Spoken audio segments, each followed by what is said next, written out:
In today's lesson, you will learn how to say mambo.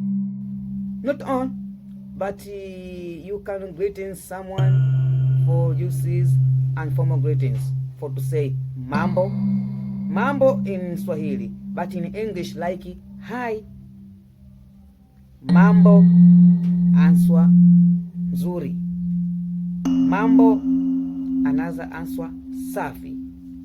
Mambo, if we walk in bad situation or bad condition, you can answer mbaya. So nzuri or safi in English means it's fine, but mbaya in English is not fine. So your choice according to your condition to answer someone. If good, nzuri, safi. If bad condition, mbaya. So mambo, poa. Again, mambo, poa. Yes, that is the answer.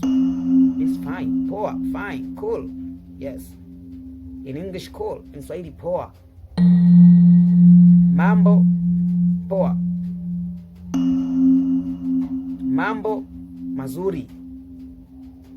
Mambo, mabaya. So nzuri, singular. Mbaya, singular. Mazuri, plural.